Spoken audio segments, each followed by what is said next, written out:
welcome, dear listener, to a place where mysteries come alive. Here, we bring you timeless tales of clever detectives, hidden motives, and unexpected twists. Whether it's the daring charm of Tommy and Tuppence, or the keen intellect of Poirot, every story invites you to think, to feel, and to solve the case. Stay curious, and welcome to Guardian of the Night Stories. The Morning Post arrived at the Beresford residence, with its usual discreet thump against the brass letter slot. Tuppence, still in her dressing gown and firmly opposed to anything resembling urgency before 10 o'clock, padded down the hallway in her slippers to collect it. Tommy was already ensconced in the breakfast room with the Times and a perfectly respectable kipper. Bills, something from your aunt about the church fete. Honestly, Tommy, your family does organize the most relentless fates and... Oh, hello. This is rather odd. Tommy glanced up from an article about railway expansion. Define odd. Odd as in addressed to the Beresfords Investigators, written in rather desperate handwriting, and posted from somewhere called King's Mercy. She turned the envelope over. Ever heard of it? Can't say I have. Open it, then. Tuppence slit the envelope with a butter knife. Tommy winced at this domestic sacrilege, and withdrew a single sheet of cream-coloured paper. Her eyes scanned the contents, widening slightly. Well, Tommy prompted, it's from a Mrs. Arabella Finch. She writes, Dear Mr. and Mrs. Beresford, I am told you are people of discretion who have successfully untangled matters of a delicate nature. I find myself in a position most troubling, and cannot turn to local authorities for reasons I shall explain should you consent to visit. The matter concerns my late husband's legacy, a game of cards and a king who will not rest. I realize this sounds quite mad. Perhaps it is. Regardless, I am at Finchwood Manor, King's Mercy, Buckinghamshire, and should you arrive within the week, I shall be most grateful. Yours in considerable distress, Finch? Tommy set down his newspaper. A king who will not rest, and a game of cards, Tuppence added thoughtfully. How perfectly cryptic. I like her already. Tuppence, darling, we can't simply dash off to Buckinghamshire every time someone sends us a peculiar letter, can't we? Tuppence was already mentally packing. Tommy, the woman is clearly in distress, and it's been ages since we've had a proper mystery. That business with the vicar's missing bicycle hardly counts. That bicycle turned up in the duck pond. Exactly my point. Terribly dull. This, however, she waved the letter, involves a legacy, cards, and an unrestful king. Positively Shakespearean. Tommy sighed, recognizing the particular gleam in his wife's eye. 20 years of marriage had taught him that when Tuppence decided to investigate something, investigation would occur with or without his participation. Better to be there to prevent any untoward mishaps. Very well. Ring Mrs. Finch and tell her we'll arrive tomorrow. But if this turns out to be someone's escaped parrot named King, I shall be extremely put out. Tuppence kissed the top of his head. You're a dear. I'll telegram at once. She swept from the room, leaving Tommy alone with his cooling kipper, and the distinct impression that their quiet domestic interlude had just come to an end. King's Mercy proved to be a village of considerable charm and equally considerable antiquity. The train from London deposited them at a tiny station where Ivy had staged a successful invasion of the platform, and a single taxi, driven by a gentleman who appeared to predate the motor car itself, conveyed them through winding lanes toward Finchwood Manor. Pretty place, Tommy observed, watching hedgerows thick with late summer blooms slide past the window.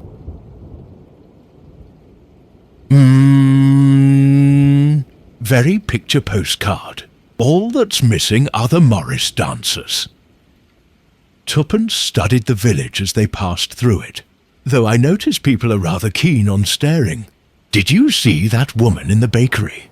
Positively goggled at us. New faces in a small village. Hardly sinister, perhaps. Or perhaps we're expected. Finchwood Manor materialized at the end of a gravel drive. A handsome Georgian house of warm brick with symmetrical windows that caught the afternoon light. Mrs. Arabella Finch herself answered the door, a woman in her early 50s with intelligent grey eyes and the sort of practical elegance that suggested both breeding and a complete disregard for fashion magazines. Mr. and Mrs. Beresford, you came. I confess I wasn't entirely certain you would. Her voice carried relief and something else. Apprehension, perhaps. Please do come in. The interior was comfortable rather than grand. Well-worn oriental carpets, shelves crowded with books, and the faint scent of beeswax and roses.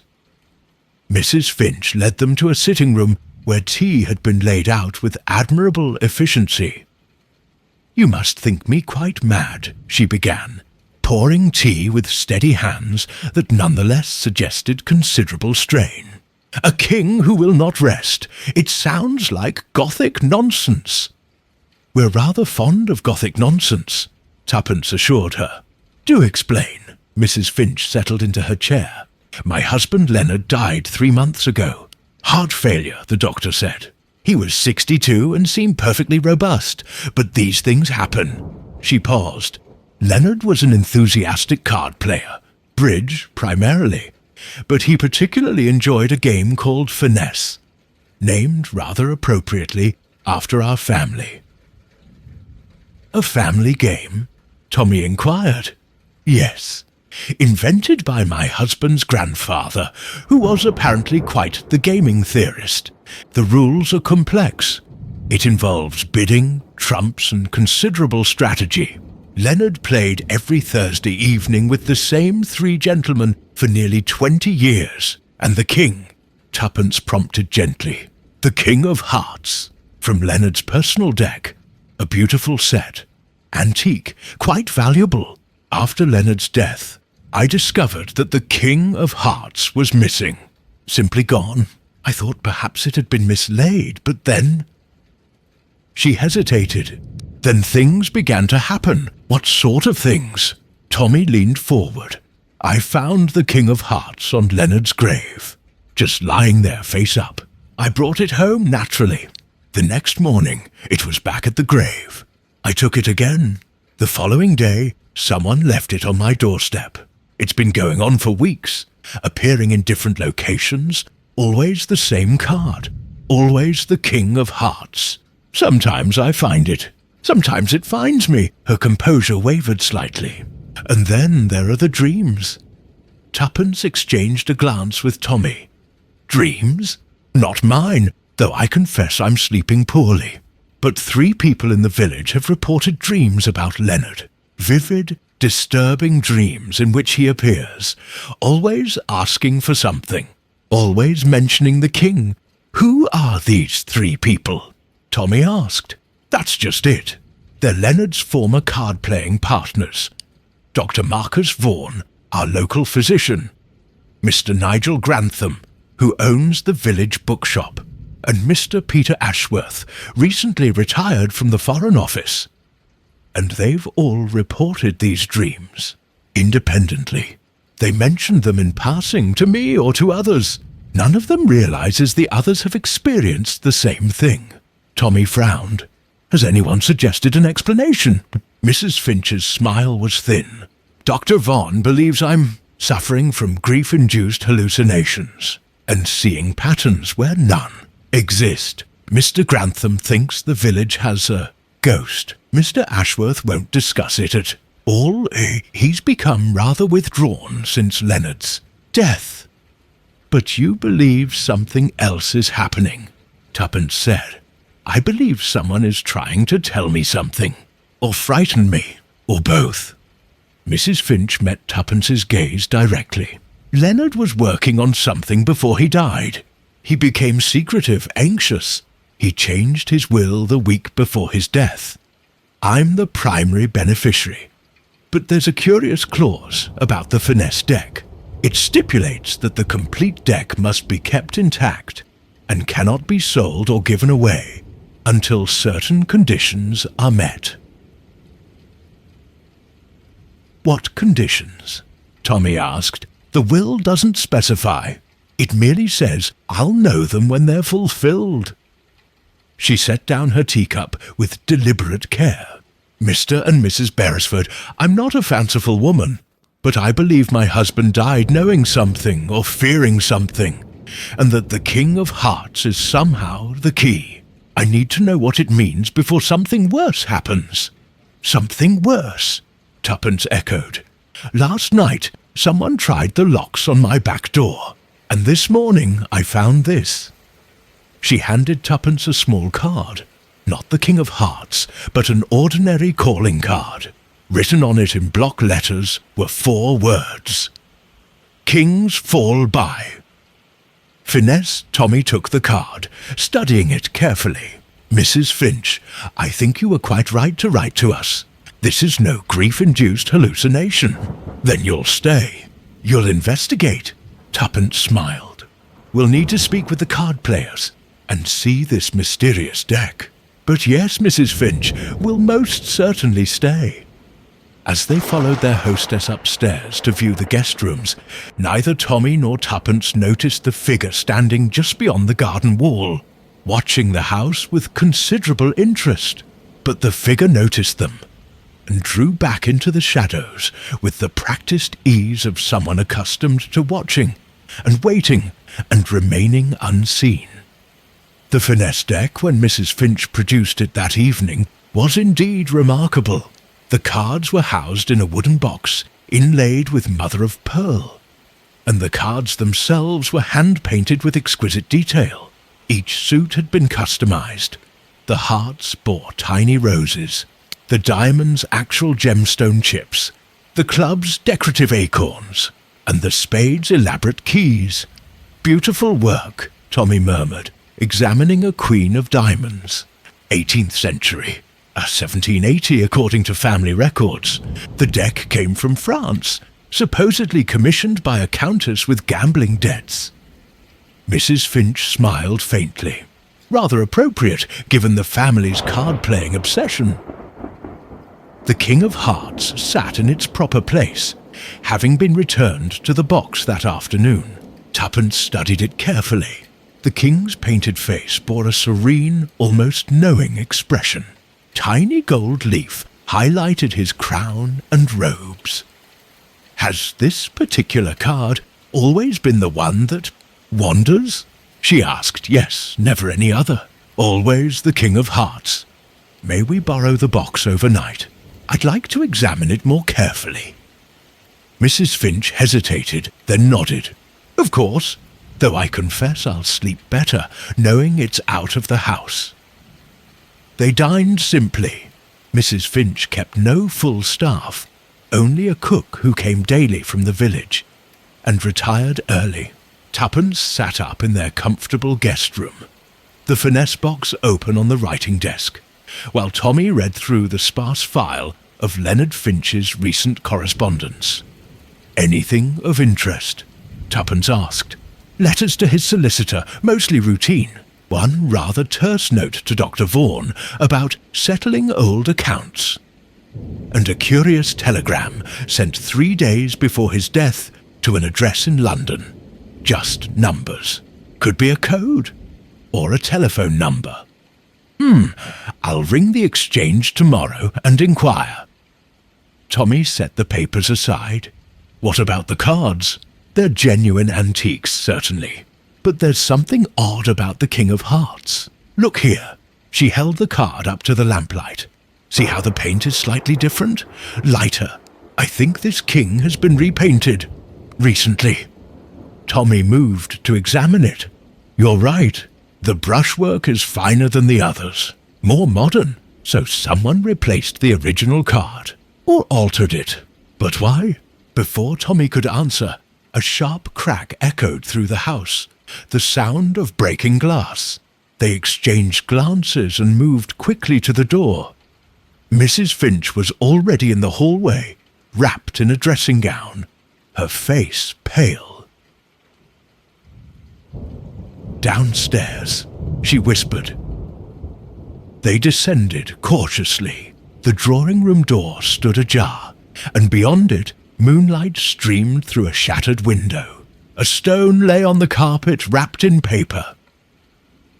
Tommy moved to the window carefully, peering out. No one in sight now.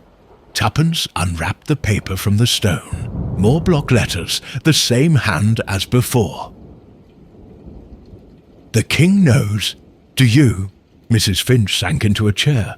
"Dear God, what does that mean?" "It means," Tommy said grimly, "that someone is very keen to frighten you, or warn you off. Probably both. But warn me off from what? I don't know anything." Tuppence studied the message.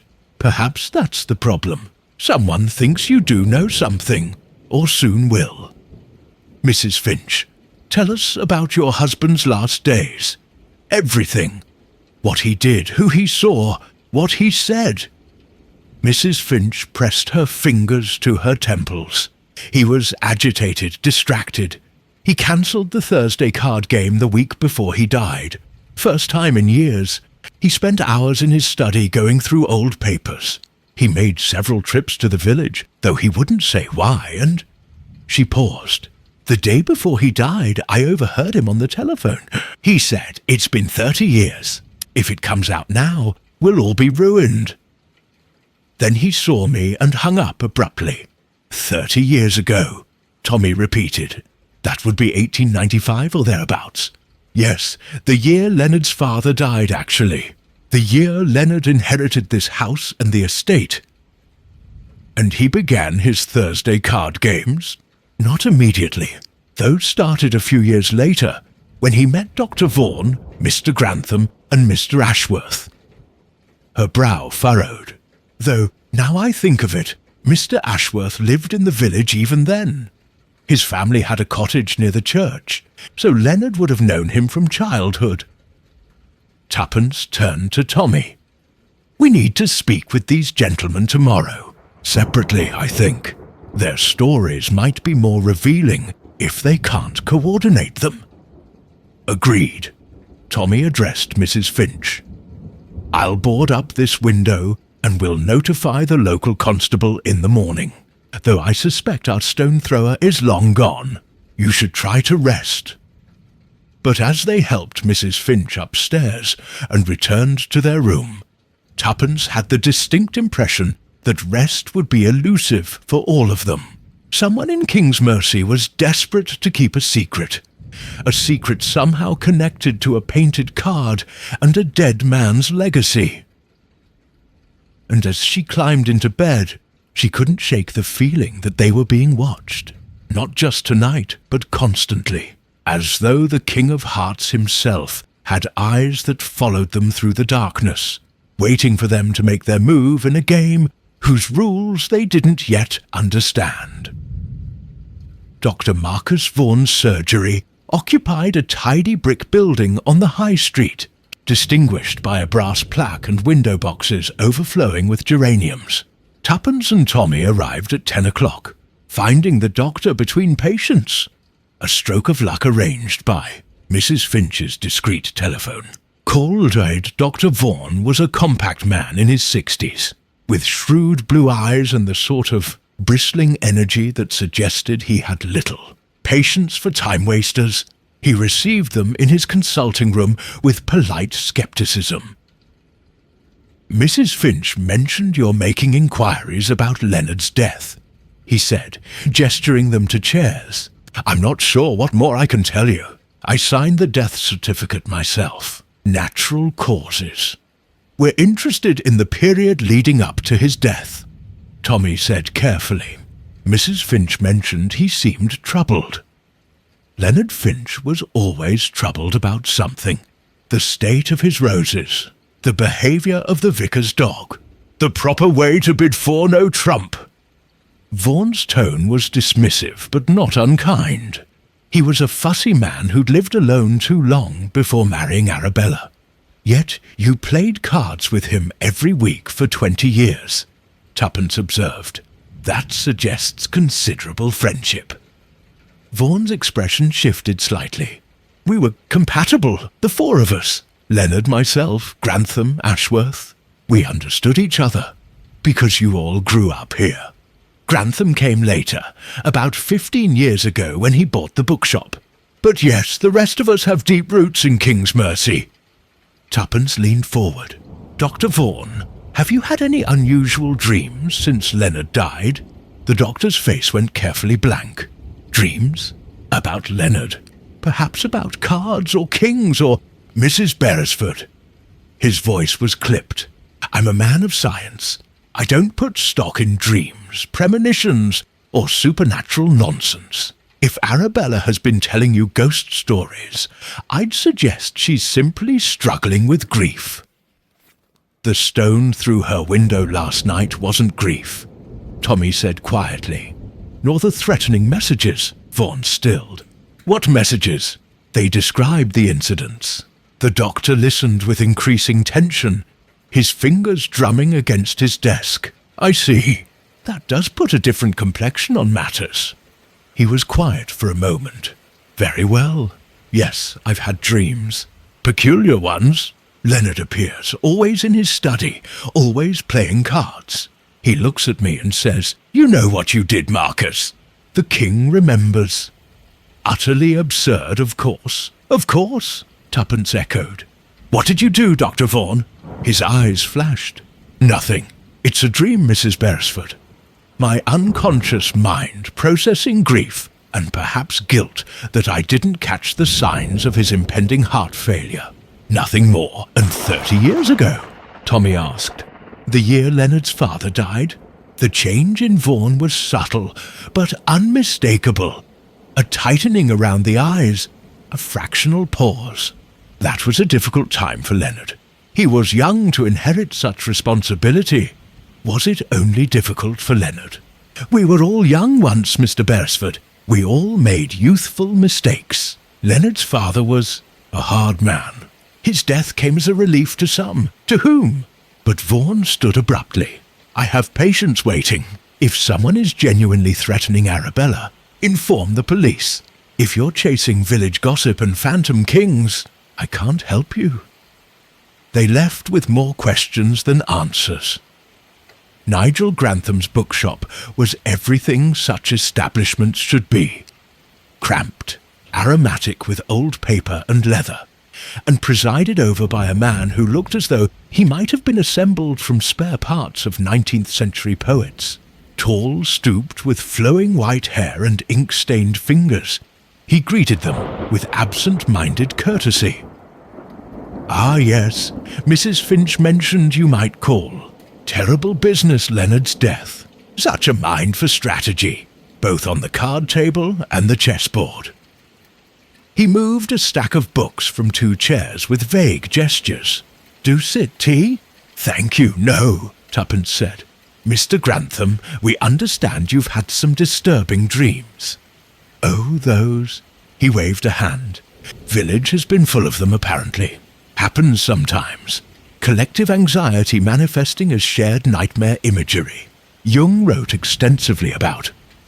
What did Leonard say in your dreams? Tommy interrupted gently. Grantham blinked. He asked me a question. What became of the 5th player? Over and over. What became of the 5th player, Nigel? Quite insistent about it, 5th player. Tuppence glanced at Tommy. There were only 4 of you in the card game. Precisely.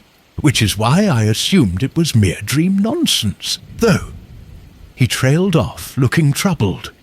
Though, Tommy prompted, there was a 5th player, years ago. Before my time, I only joined the group in 2010. But I'd heard references, jokes about when we were 5 and such like. I asked Leonard once, and he became very terse. Said the 5th player had left the game permanently, and it wasn't to be discussed. Do you know the name? Grantham shook his head. Never mentioned. It was clearly a sore subject. Peter, Mr. Ashworth, once started to say something about it, and Leonard shut him down quite sharply.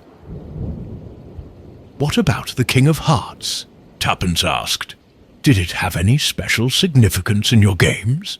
The finesse deck? Oh yes, we always used it. Leonard was particular about that. And the King of Hearts was the key card in the game. Whoever held it controlled the final trick, assuming they played it correctly. Leonard used to say, the king must be finessed, or all is lost. He smiled faintly, rather dramatic for a card game, but that was Leonard. They talked for another 20 minutes, but Grantham had little more to offer, beyond literary theories about shared dreams, and observations about Leonard's increasingly withdrawn behaviour in his final weeks. As they left, Tuppence said quietly, "A fifth player who left permanently. Tommy, what if he didn't leave voluntarily?" "Yes, I'm thinking the same thing." Peter Ashworth lived in a cottage on the edge of the village, a stone structure with a wild garden and windows that hadn't seen a proper cleaning in some time. The former Foreign Office man answered their knock after a long delay, appearing dishevelled and guarded. "Mrs. Finch's investigators," he said flatly. "It wasn't a question. I wondered when you'd get round to me." He was perhaps 65, with grey hair and the sort of face that suggested it had forgotten how to smile. He didn't invite them in, so they conducted the interview on his doorstep. "I don't know what Arabella expects you to find," he said. "Leonard died. People die. There's no mystery. What about the dreams?" Tuppence asked directly. His jaw tightened. "Coincidence, guilt, take your pick." "Guilt about what?" "About not visiting him more toward the end. About not noticing he was unwell. About surviving when he didn't. Is there a particular guilt you'd prefer? What about guilt over a fifth card player?" Tommy asked. The effect was immediate and startling. Ashworth went white, then red, then white again. "Who told you about—" He stopped himself, breathing hard. There was no fifth player. That's village gossip. "Mr. Ashworth, someone is threatening Mrs. Finch. Someone with knowledge of the card games and Leonard's death. If there's something you know, I know nothing." The vehemence was almost violent. "And I'll thank you to leave me alone. Tell Arabella to let Leonard rest. Tell her to burn that damn deck and forget any of this happened. Some doors should stay closed." He retreated inside and slammed the door. Tuppence and Tommy walked back toward the village centre in thoughtful silence.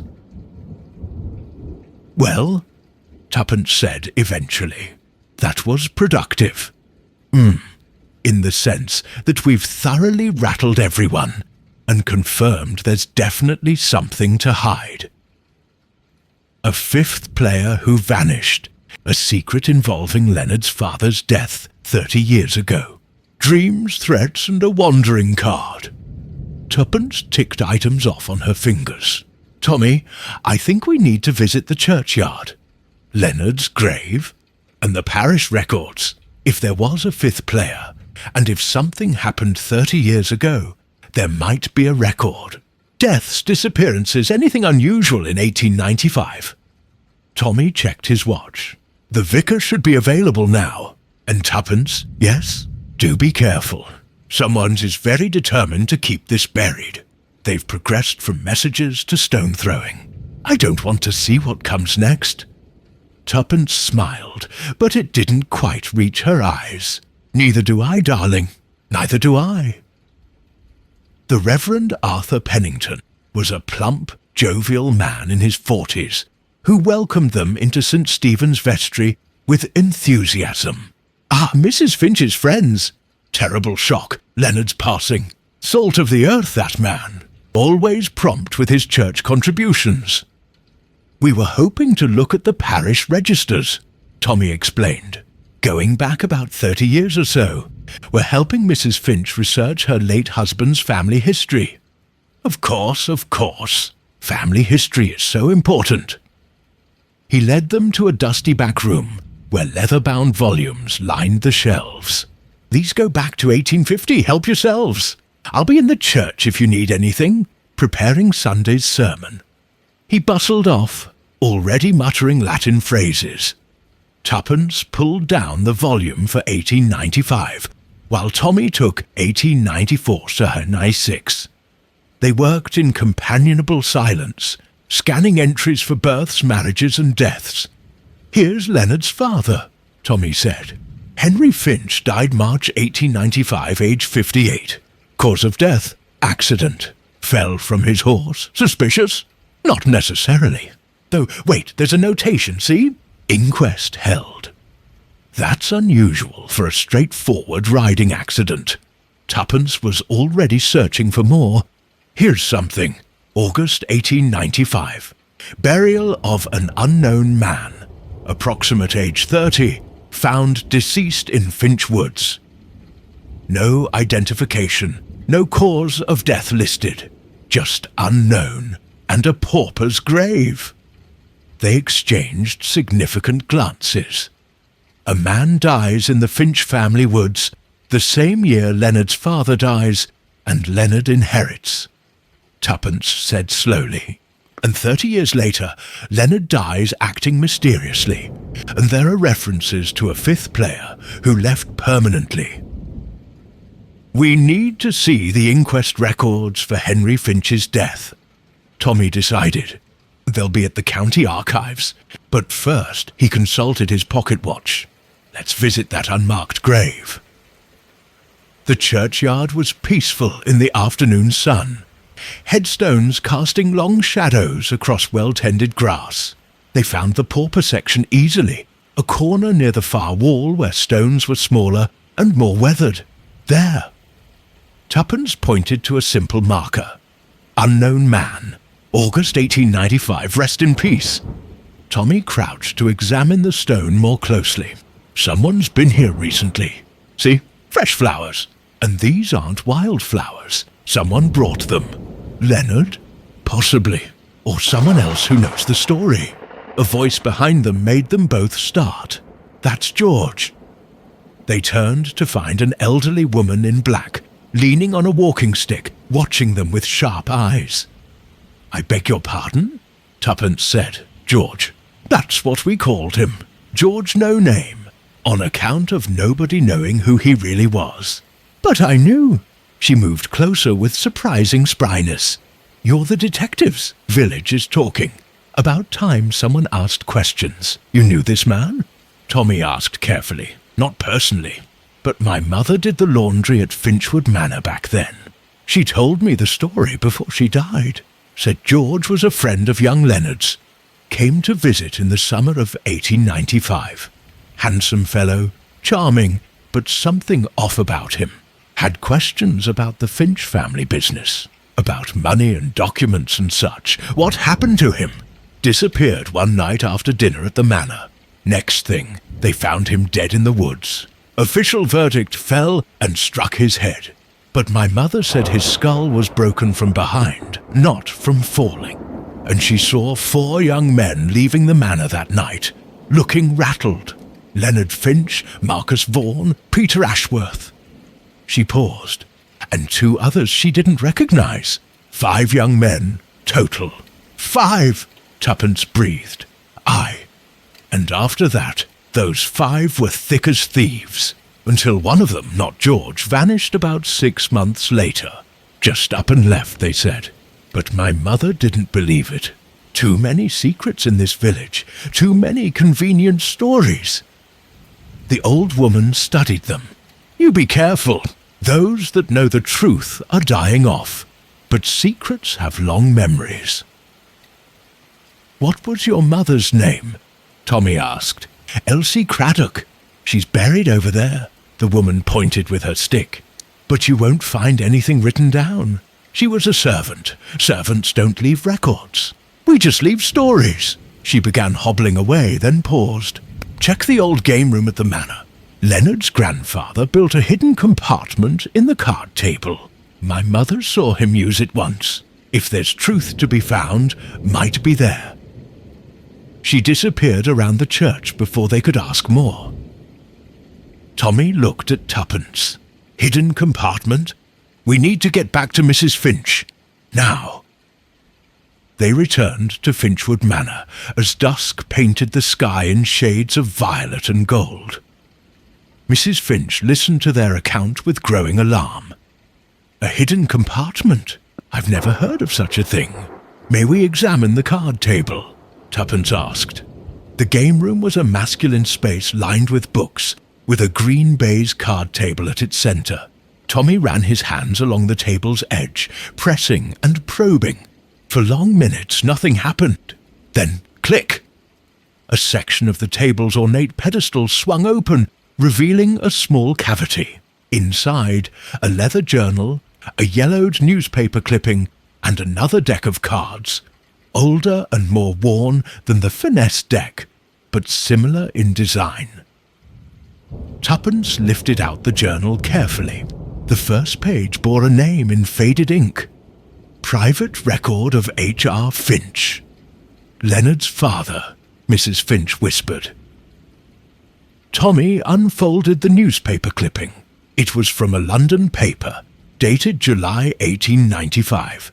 Gentleman gambler sought in fraud case.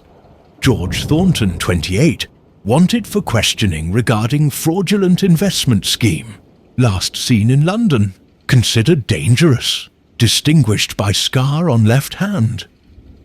George Thornton, Tuppence said. Not George No Name. A fraud suspect. She opened the journal. The handwriting was angular and precise. July 14th, 1895. Young Thornton arrived today under false pretenses, claiming friendship with Leonard from school. I saw through the disguise immediately. He seeks evidence of father's dealings, documents that must never surface. The four of them met tonight. My son, Marcus, Peter, and young Thomas Hartwell from the village. Thornton tried to blackmail them, threatening exposure of youthful indiscretions. Foolish man. He doesn't understand these boys. August 2nd, 1895, it is done. Thornton won't threaten anyone again. The five of them acted together. Accident during cards, they claim. A struggle, a fall. But I know murder when I see it. I've bought the coroner's verdict and arranged the burial. No identification. The price is silence from all five, forever. Leonard understands now what it means to protect the family name. August 28th, 1895. Thomas Hartwell has become hysterical. Claims conscience troubles him. The fool talks of confessing. He doesn't realize confession means the gallows for all five. I've dealt with him, paid him well to disappear. He sailed for Australia. The four remaining understand now. Silence or ruin. I've made them swear on these cards. Each takes one suit. I keep the hearts. Should anyone break the oath, the King of Hearts will mark them. The journal ended there. Mrs. Finch had gone deathly pale. Leonard killed someone in a struggle, according to his father, but helped cover it up, certainly. Tommy was grim, and this Thomas Hartwell, the fifth player, was paid to leave the country. Except, Tuppence said slowly, studying the second deck of cards, what if Hartwell didn't leave? What if something happened to him too? Mrs. Finch, have there been any other mysterious deaths or disappearances around that time? I don't know. I could check. A crash from downstairs interrupted her. They froze. Then came footsteps. Heavy, deliberate, moving through the house. Stay here, Tommy hissed, moving toward the door. But before he could reach it, the door burst open. A figure stood silhouetted against the hall light, tall, gaunt, with wild eyes, and a walking stick raised like a weapon. Peter Ashworth, where is it? He demanded, his voice shaking. Where's the journal? I saw you come back. I've been watching. I knew. He saw the open compartment, the journal in Tuppence's hands, and his face twisted. No, you can't have found it. It's supposed to be secret. We swore. Mr. Ashworth, Tuppence said carefully, holding up the journal. We know about George Thornton. We know about 1895. But we need the whole truth. What happened to Thomas Hartwell? Ashworth's laugh was bitter and broken. Hartwell. You want to know about Hartwell? He never left England. He never even left King's Mercy. He swayed slightly. We killed him. Not all at once, not like Thornton. But we killed him just the same. Peter Ashworth collapsed into a chair, the walking stick clattering to the floor. In the lamplight, he looked ancient, a man hollowed out by decades of secret keeping. You must understand, he began, his voice barely above a whisper. We were so young. Leonard was 23, I was 21. Marcus was 24.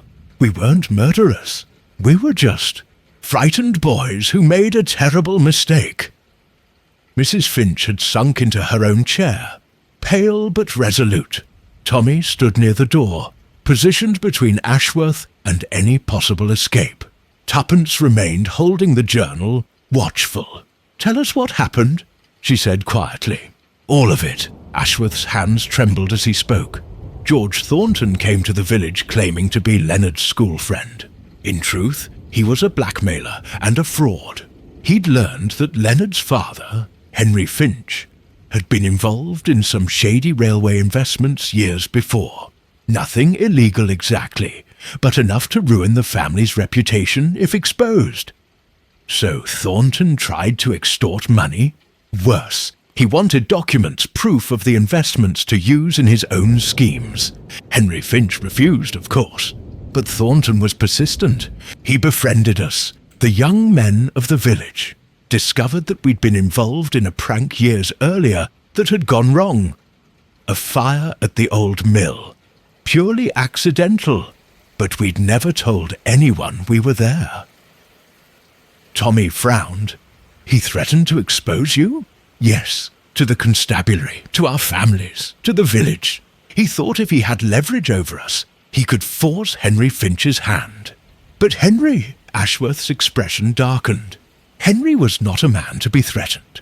He invited Thornton to dinner at the manor with all of us present. Said we'd discuss terms, and Tuppence prompted. Henry had no intention of negotiating. He provoked Thornton, goaded him into a rage. There was a struggle, genuinely accidental at first. Thornton grabbed a fireplace poker. Marcus tried to stop him. Leonard got involved. Then I did, and Thomas Hartwell. He closed his eyes. Thornton fell, struck his head on the stone hearth. Just fell, and didn't get up. The silence stretched out, broken only by the ticking of the mantel clock. Henry took control immediately. He was a justice of the peace. He knew how to manage these things. He arranged the inquest, paid the coroner. Thornton became unknown man. We were too scared to object. Ashworth's voice cracked, but Thomas couldn't live with it. He wanted to confess. Henry couldn't allow that. What did Henry Finch do to Thomas Hartwell? Tommy asked, though something in his tone suggested he already knew. The official story was that Henry paid him to leave for Australia. That's what we were told. But 6 months later, I was out walking and found something in the woods. Thomas's pocket watch, the one his father gave him. He'd never have left without it. I showed it to Leonard and he went grey. Told me to forget I'd seen it. Said his father had handled things and we were safer not knowing. You think Henry killed him? Tuppence said. I know he did, and Leonard knew too, though he never admitted it. That's what bound us together all these years. Not just Thornton's death, but the certainty that we'd let an innocent man be murdered to protect ourselves. Ashworth's face contorted. We made a pact. The four of us would keep the secret forever. Henry died in a riding accident 3 months after Thomas disappeared. Some thought it was conscience that made him careless. Others thought it was justice. But we carried on. Every Thursday, playing cards with that cursed finesse deck, pretending everything was normal. The King of Hearts. Tuppence said suddenly. Henry Finch wrote that he kept the heart suit. What did that mean? Ashworth reached into his jacket with shaking hands and produced a worn card. The 3 of hearts from what appeared to be the older deck. Henry gave each of us a card from his private deck. He kept the face cards, the King, Queen, and Jack of Hearts. He said if any of us broke our silence, the King would mark us. It was his way of maintaining control even after death. He laughed bitterly. Superstitious nonsense, we thought. But Leonard believed it. He became obsessed with the King of Hearts in his later years. Kept the face card with him always. And now Leonard is dead, Tommy said. And someone has been moving the King of Hearts around the village. Someone who knows the whole story. Not someone, Ashworth said heavily. Thomas Hartwell had a sister, Rose. She was 15 when Thomas disappeared. She never believed the Australia story. She's been in King's Mercy all along, working as a seamstress, waiting, watching. Leonard was convinced she knew the truth. In his final weeks, he was certain she was going to expose us all. Mrs. Finch spoke for the first time, her voice steady despite her pallor. Is Rose Hartwell behind the threats? The messages? I don't know. Perhaps. Leonard thought she'd found proof somehow. Documents, letters, something. He changed his will to protect you, Arabella. The clause about the deck. He hoped it would lead you to the truth if anything happened to him. He was trying to make amends, I think. Too late, but still. A sound from below, the front door opening, closing. Footsteps on the stairs. They all tensed. Mrs. Finch? A woman's voice, cultured and calm. It's Rose Hartwell. I believe it's time we spoke. The woman who entered the game room was in her late 50s, elegantly dressed with steel-grey hair, and eyes that held both sorrow and determination. She took in the scene, the open compartment, the journal, Ashworth's confession evident on his face, and nodded slightly. So, you found it. Good. I'd hoped you would. Miss Hartwell, Tommy said carefully, perhaps you'd like to explain your involvement. It's Mrs. Hartwell Grant now. I married a schoolteacher 20 years ago. He's since passed. And yes, I'm responsible for the messages and the card movements. But not to threaten, to guide. She met Mrs. Finch's gaze directly. Your husband came to me a month before he died. He'd discovered some letters my brother Thomas had hidden before he vanished. Letters describing what really happened that night with George Thornton. Leonard wanted to help me get justice, but then he died quite suddenly, and I realized— Wait, Tuppence interrupted. You're saying Leonard's death was suspicious. I'm saying Leonard Finch had a heart condition, yes, but he also had 3 surviving accomplices who would do anything to keep the secret buried. On the night he died, Leonard was expecting me for a meeting. When I arrived, he was already unconscious. I called for help, but by the time Dr. Vaughan arrived, Leonard was gone. Dr. Vaughan, Mrs. Finch whispered. He was the doctor who certified the death. Indeed, and Dr. Marcus Vaughan was also one of the 4 men who let my brother be murdered. Rose's composure cracked slightly. I don't know if Leonard's death was natural. I don't know if Marcus helped it along. But I know that when I tried to ask questions, I was warned off. Threatened, actually. So I resorted to less direct methods. The King of Hearts, the messages. I wanted to frighten the guilty men. I wanted the truth to come out, at the cost of terrifying an innocent woman. Tommy's voice was sharp. I'm sorry for that, Mrs. Finch, truly. But your husband involved you when he changed his will. He wanted you to find that journal. He wanted this exposed. Rose looked around the room. And now here we all are. The accomplice confessed. The evidence found. So what happens next? Before anyone could answer, a new sound shattered the tension. The unmistakable crack of a gunshot from somewhere outside, followed by breaking glass in the drawing room below. They rushed downstairs to find the front window destroyed, a bullet hole in the opposite wall, and a note wrapped around another stone. "Kings die. Queens follow. Stop now!" Tommy picked up the stone carefully, his expression grim. "This isn't Rose's doing." "No," Rose said quietly. "There's someone else, someone who knows the truth and wants it buried permanently. Someone with more to lose than just reputation." She turned to Ashworth. "Peter, where are Marcus and Nigel?" Right now, Ashworth's face had gone ashen. I don't know. Marcus said he had house calls. Nigel should be at his shop." "We need to find them," Tuppence said urgently.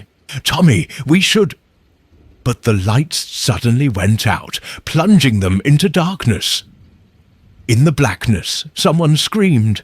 Tommy's torch clicked on, its beam cutting through the darkness. The scream had come from Mrs. Finch, who stood frozen by the window. But she was unharmed. She'd simply reacted to the sudden blackness following the gunshot. "Everyone stay calm," Tommy commanded. "The fuse box must have been tampered with. Peter, where is it?"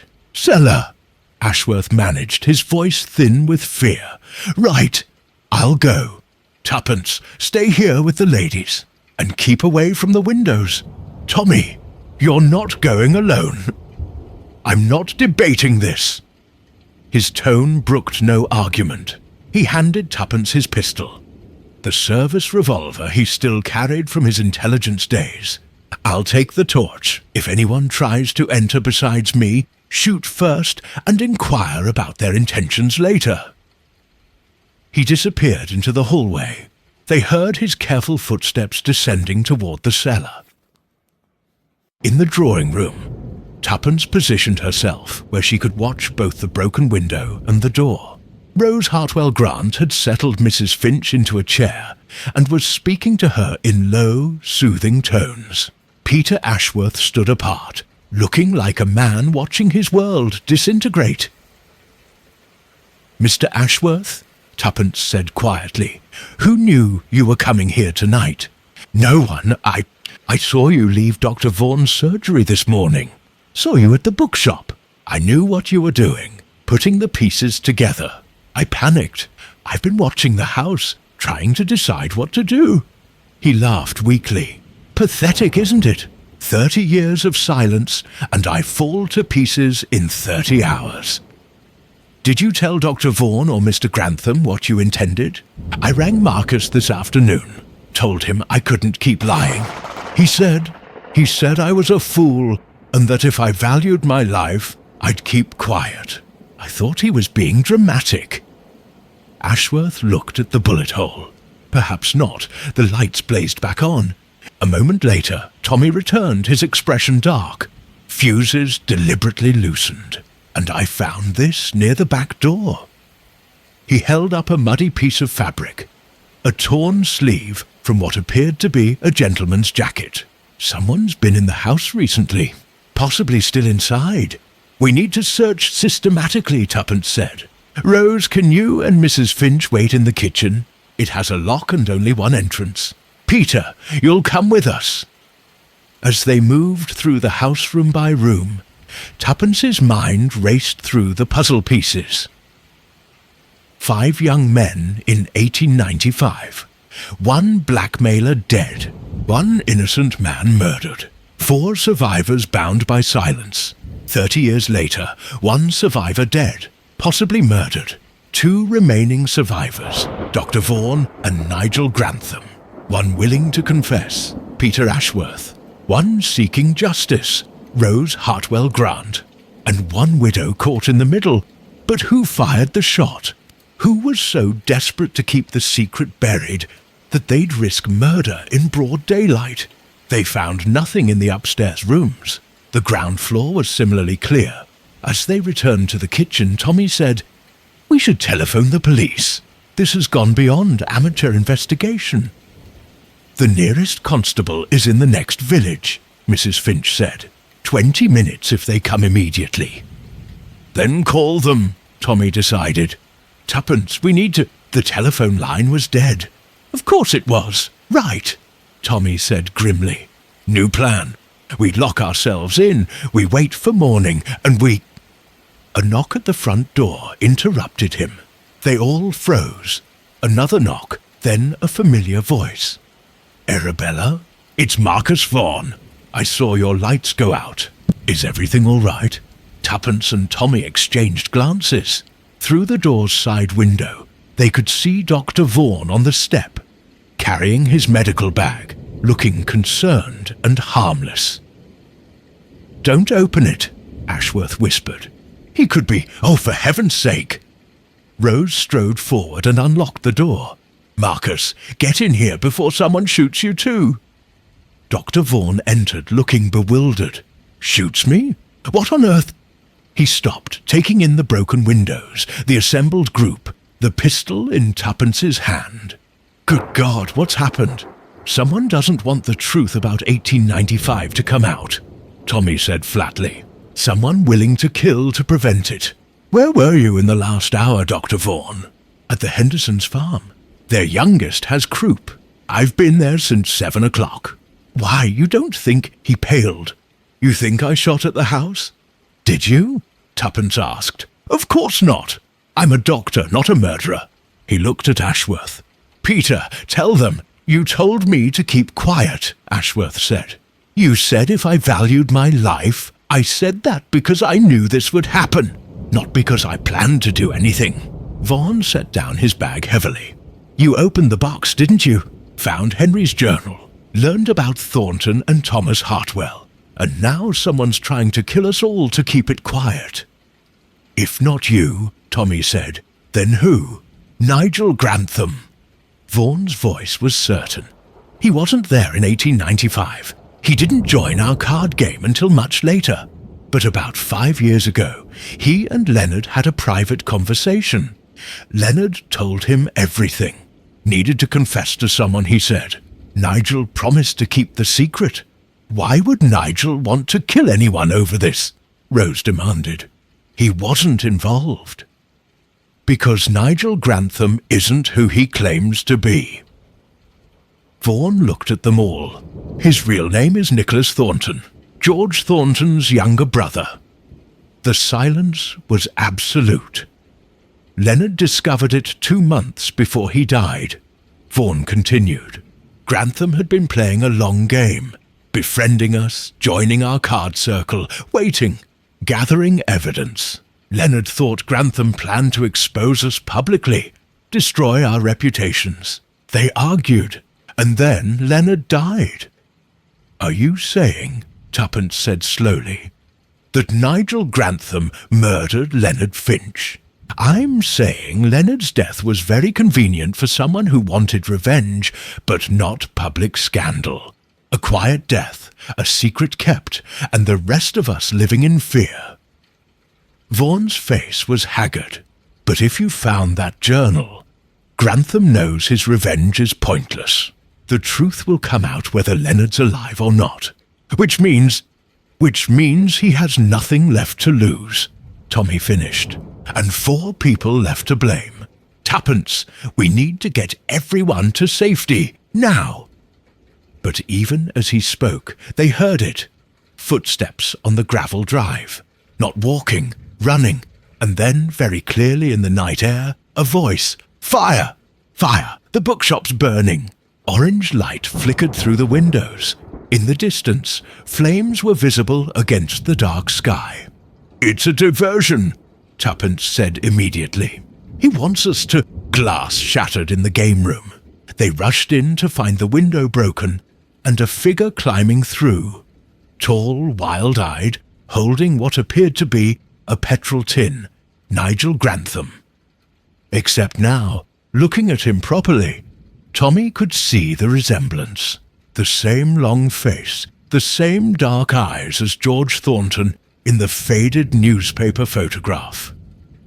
Stay back, Grantham warned. I'll burn it all. The house, the evidence, everything. Just like I'm burning my damned shop. 30 years I waited. 30 years! And for what? Leonard's dead. The truth's out anyway. so I might as well finish it. He splashed petrol across the floor. The fumes were overwhelming. Mr. Grantham, Tuppence said carefully, holstering the pistol. A weapon was useless against a man holding fire. Nicholas, your brother deserves justice. Burning down houses won't give him that. Justice? His laugh was wild. My brother was murdered, left to rot in an unmarked grave. And these three, he gestured at Vaughan and Ashworth, played cards every Thursday like nothing happened. Laughing, drinking, living, while George was dead and Thomas Hartwell was dead, and no one ever paid. We'll pay now, Vaughan said quietly. The truth is out. We'll face whatever consequences. Too late. Grantham pulled out a box of matches. 30 years too late. Then let me ask you something. Rose Hartwell Grant stepped forward calmly, her voice cutting through the hysteria. Did you kill Leonard Finch? Yes or no? Grantham stared at her. Does it matter? It matters to me. Leonard was going to help me get justice for my brother. If you killed him, you didn't avenge George. You murdered the one man willing to make amends. Something flickered in Grantham's eyes. Doubt, perhaps, or guilt. I didn't. Leonard's heart failed. I was there that night, yes. I'd come to confront him. But when I arrived, he was already ill, clutching his chest. I could have helped. I could have rung for Marcus. I could have... His voice broke. I just watched him die. Is that murder? Yes, Rose said simply. It is. The fight went out of Grantham all at once. The matches fell from his hands.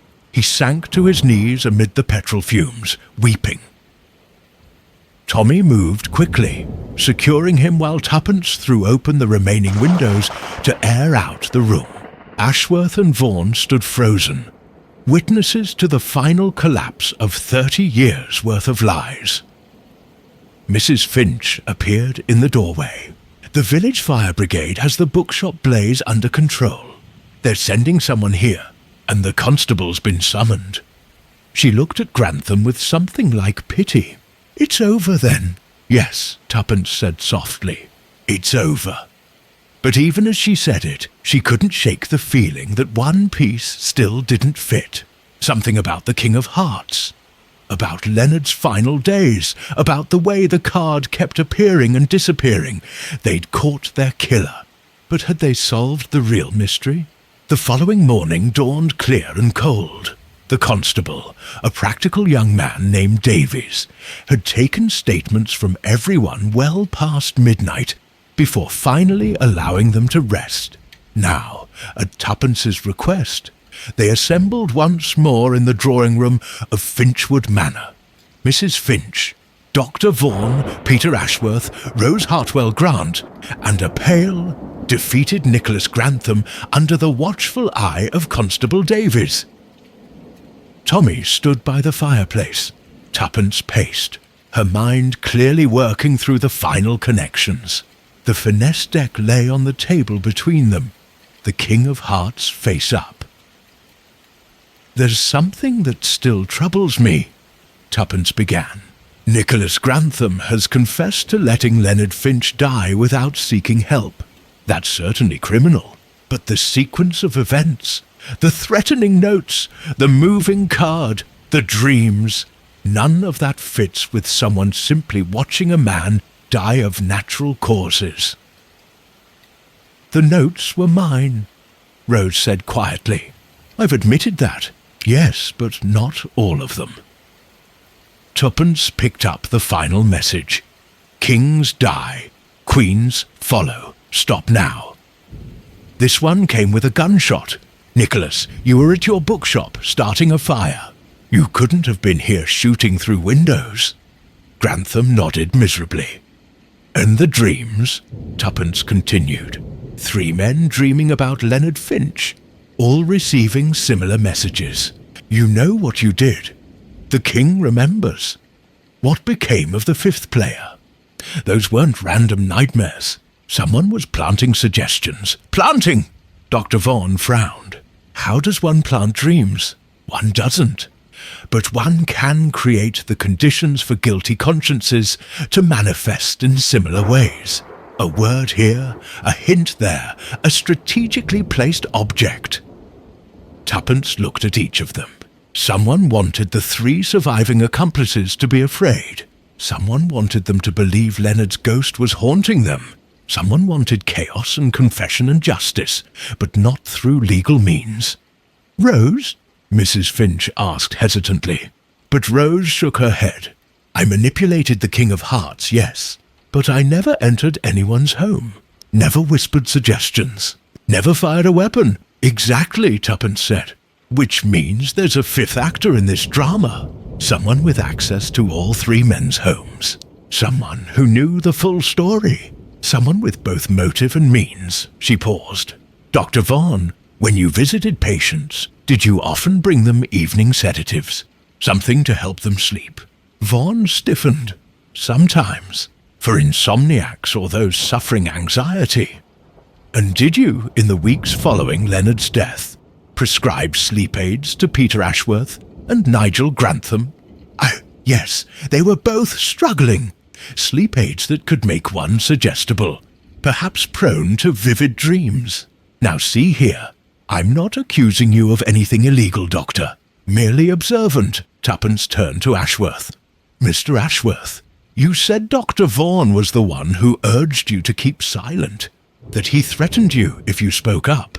Why would he do that if he wasn't involved in the violence against Mrs. Finch's home?" Ashworth looked confused. I assumed he was trying to protect himself. But what if he was protecting someone else?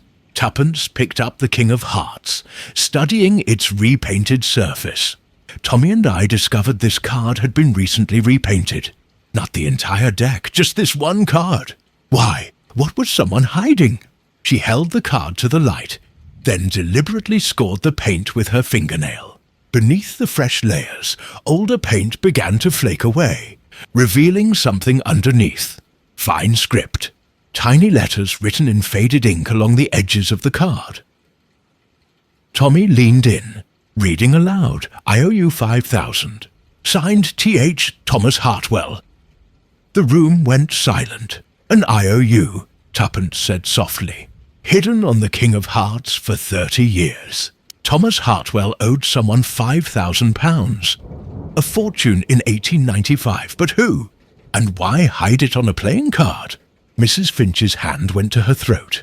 "My husband's grandfather mentioned debts in his journal. He wrote that he'd handled Thomas Hartwell. What if handling him meant collecting?" "Thomas Hartwell didn't leave for Australia," Tommy said, understanding dawning. "He couldn't. He was trapped by debt. Debt to Henry Finch. When he threatened to confess about Thornton, Henry had leverage. But Thomas tried to run anyway," Tuppence continued. "So Henry killed him, and the IOU remained hidden on the King of Hearts. Evidence of motive. Evidence that Henry Finch had financial reason to silence Thomas Hartwell permanently." Dr. Vaughan had gone very pale. "I didn't know about the IOU. I swear I didn't." "No," Tuppence agreed. "But someone did. Someone who discovered it recently. Someone who realized that if this came to light, it wouldn't just expose the events of 1895, it would prove premeditated murder by Henry Finch. And that evidence could destroy a family's reputation, even 30 years later." She looked directly at Mrs. Finch. Someone who loved Leonard enough to protect his memory, who couldn't bear the thought of his name being dragged through the mud alongside his father's. Mrs. Finch had tears streaming down her face. "I found it 2 weeks after Leonard died. I was examining the cards, trying to understand his obsession. I scraped the paint accidentally and saw the writing. I realized what it meant. That Leonard's father was a murderer, not just a cover-up artist. That Leonard had lived his whole life under that shadow." "So you repainted the card," Tuppence said gently. "Tried to hide it again. But Nicholas Grantham had already seen it during his confrontation with Leonard, hadn't he? That's what they argued about. Grantham nodded. Leonard showed me. Said his father's crimes were worse than any of us knew. That he wanted to make it right, but didn't know how. The IOU proved Thomas Hartwell was trapped. That his death was calculated, not defensive. And you, Mrs. Finch, couldn't let that become public. Tuppence's voice was kind but firm. You loved Leonard. You wanted to protect his memory. When Rose started her campaign of the moving card, when investigators arrived, you panicked. You sent threatening messages. You fired a shot through your own window to make it seem like someone was targeting you, to redirect suspicion. I never meant to hurt anyone, Mrs. Finch whispered. I just wanted it all to stop. Wanted Leonard to rest in peace. He was a good man who'd made one terrible mistake as a boy. He didn't deserve to be remembered as the son of a murderer. But by hiding the evidence, Tommy said quietly, you perpetuated the injustice. George Thornton's family deserves to know what happened to him. Thomas Hartwell's sister deserves to know her brother didn't abandon her.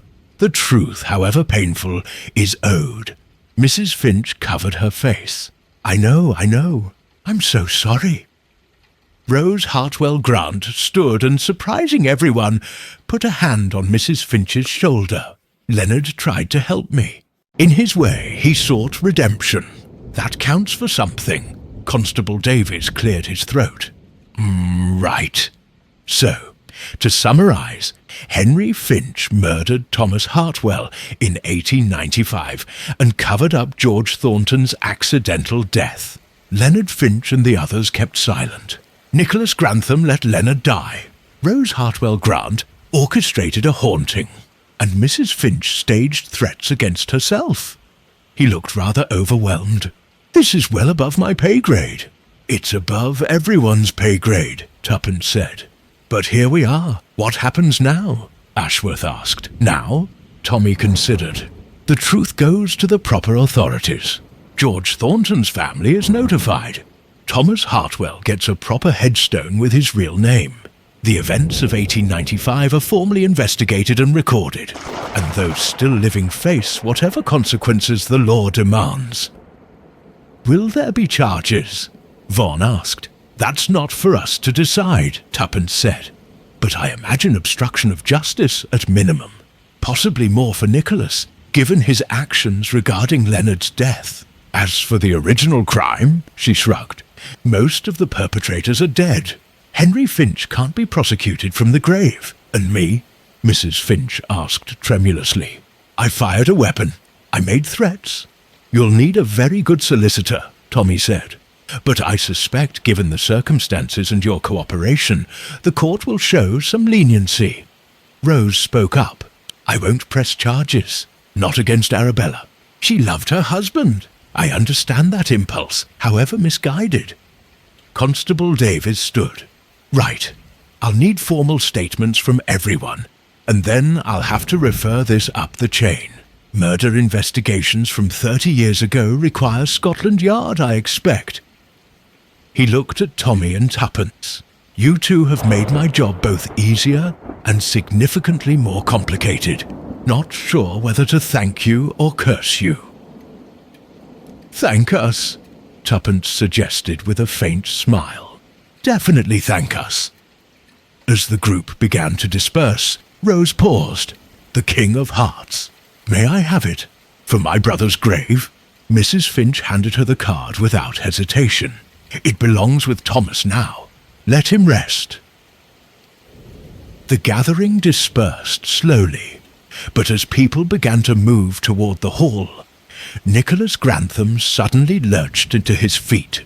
Before Constable Davies could react, he'd grabbed the petrol tin he'd brought the night before, still partially full, and backed toward the door. No, he said, voice shaking but determined. No, I won't spend what's left of my life in prison. I won't give them that satisfaction. Mr. Grantham, Davies began. Nicholas, Rose said sharply. Don't be a fool. Your brother wouldn't want this. My brother? His laugh was bitter. George has been dead 30 years. He doesn't want anything, but I want justice. Real justice. Not legal proceedings and sympathetic judges and suspended sentences. He splashed petrol toward the doorway, cutting off escape. You all knew. Vaughan Ashworth, you let an innocent man die. You let my brother rot in an unmarked grave. And Leonard? He lived in comfort while George never got a second chance. Leonard tried to make amends, Mrs. Finch protested. Too little, too late. Grantham pulled out matches. If I burn, this whole rotted house of secrets burns with me. Tommy moved slightly, positioning himself between Grantham and Tuppence. Nicholas, listen to me. I was in the war. I saw young men do terrible things under terrible circumstances. Fear makes people cruel. But cowardice isn't murder, not always. What happened to your brother was tragic. What happened to Thomas Hartwell was evil. But burning down this house won't change any of that. It'll make me feel better. For about 30 seconds, Tuppence said, and then you'll realize you've just murdered 6 people, including 2 women who had nothing to do with your brother's death. Is that the legacy you want? To be worse than the men you're punishing? Grantham hesitated. The matches trembled in his hand. Rose took a step forward. My brother Thomas was your age when he died. 28, full of life, scared but trying to do the right thing. He wanted to confess. He wanted justice for George Thornton. In a way, you've finished what he started. The truth is out. The guilty are exposed. Thomas would want you to live, Nicholas. To bear witness. To make sure this story doesn't get buried again. I can't go to prison. You won't, Dr. Vaughan said suddenly. Or rather, you might, but not for long. I was there when Leonard collapsed. I'm a physician. I can testify that Leonard's death was, medically speaking, inevitable.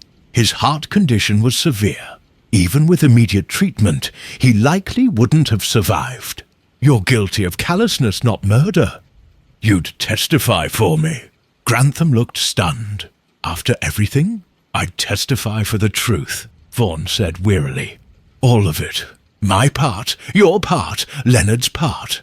30 years of lies ends now. But it ends with honesty, not with fire. Peter Ashworth stepped forward. Marcus is right. We face this together, all of us. The living and the dead. The tension stretched like piano wire. Grantham stood there, matches in one hand, petrol tin in the other, while 6 people held their breath. Then slowly he set down the matches. I'm so tired, he whispered. So tired of being angry, of hating, of remembering. Constable Davies moved quickly, securing Grantham and the matches. The moment of danger passed. But as Tuppence caught Tommy's eye, she knew they'd come closer than she'd like to admit. Later, after statements had been taken and Grantham had been removed to secure custody, after Vaughan and Ashworth had departed with their own constable escort, after Rose had left with the King of Hearts clutched carefully in her hands, Tuppence and Tommy finally found themselves alone with Mrs. Finch. Thank you, she said simply, for everything, for finding the truth, for stopping Nicholas, for, she gestured helplessly, for caring. It's what we do, Tuppence said, though I confess I wish the truth had been less complicated. Truth usually is, Mrs. Finch replied. Leonard used to say that. He said the older he got, the less he understood about right and wrong, and the more he understood about fear and consequence. She looked at the card table, now closed and innocent-looking. Do you think he's at peace now, wherever he is? I think, Tommy said carefully, that Leonard Finch spent 30 years carrying an impossible burden. Now that burden is lifted. If there's any justice in the universe, that should count for something. Mrs. Finch nodded, tears in her eyes. I loved him, despite everything. I want you to know that. We do know, Tuppence assured her. Love doesn't require perfection, just presence. They left Finchwood Manor as afternoon shadows lengthened across the garden. The village of King's Mercy seemed quieter now, as though a held breath had finally been released. Tomorrow would bring newspapers and gossip and scandal. But for now, there was just the walk back to the station, the late train to London, and the comfortable silence of two people who'd done what needed doing. "Tuppence?" Tommy said as they waited on the platform. "Next time someone sends us a mysterious letter about ghostly kings and card games, can we just pretend we never received it?" She laughed. "Where's the fun in that? The fun, darling wife, is in not nearly being incinerated by deranged booksellers. Details, details." She linked her arm through his. "Besides, you were never in any real danger. I had my pistol, yes, which you were planning to use on the man holding petrol and matches. Brilliant plan. I improvise well. That's what worries me." The train arrived and they boarded, finding an empty first-class compartment. As the village disappeared into the distance, Tuppence rested her head on Tommy's shoulder. "Do you really think Leonard found peace?" she asked quietly. "I think he tried to make amends. That's all any of us can do with our past mistakes. Acknowledge them, try to fix what we broke, and hope it's enough." Tuppence was quiet for a moment. "Tommy, we did the right thing, didn't we? Exposing it all? Yes, truth is always right, even when it's painful. Even when it destroys reputations and ruins lives. Even then. Because the alternative, letting lies fester and poison everything they touch, that's worse." He kissed the top of her head. "You know that, Tuppence. You've always known it, I suppose," she yawned. "I just wish sometimes that mysteries had tidier endings, with everyone content and justice clearly served and no lingering questions." "Where's the fun in that?" Tommy echoed her earlier words, and she smiled. Outside the window, the English countryside rolled past in shades of green and gold. Somewhere behind them, a man lay buried under his true name at last. Somewhere ahead, the future waited with its own mysteries and complications. But for now, the King of Hearts had been finessed. The game was won, and Mr. and Mrs. Beresford were going home. 3 weeks later, Tuppence was curled in her favourite chair by the fire, reading the newspaper, when Tommy entered with the afternoon post. "Letter from Rose Hartwell Grant," he announced, settling into his own chair with a satisfied grunt. "And the kettle's on." "Read it," Tuppence said, setting aside the paper. "I'm curious how it all resolved." Tommy opened the letter and skimmed it. "Let's see. Nicholas Grantham has been charged with manslaughter through negligence, but given Dr. Vaughan's testimony about Leonard's heart condition, the sentence is expected to be light, possibly suspended. Dr. Vaughan and Peter Ashworth are facing no charges at all, given the time elapsed and their cooperation. Mrs. Finch received a warning for the staged threats, but nothing more, partly because Rose spoke on her behalf. That's something. At least, Rose has arranged for a proper memorial stone for Thomas Hartwell, and she's working with the Thornton family to have George's remains reinterred under his true name. She says the families are finally getting closure after 30 years. And Rose herself, she's written that she feels for the first time that her brother's death meant something, that by forcing the truth out, he saved others from living under the same burden of silence. Tommy folded the letter. She also says, and I quote, "Thank you for treating everyone with humanity, even those who didn't deserve it. That's real justice." Tuppence blinked rapidly. "Well, that's rather lovely. She sent a gift as well." Tommy produced a small package from behind his chair. "I was saving it for dramatic effect." Inside was a deck of cards, not the finesse deck, but a brand new set, beautifully made, with a note for Mr. and Mrs. Beresford. May your games always end well, and may you never need to finesse a king. With gratitude and admiration, Rose. How very thoughtful, Tuppence said, examining the cards.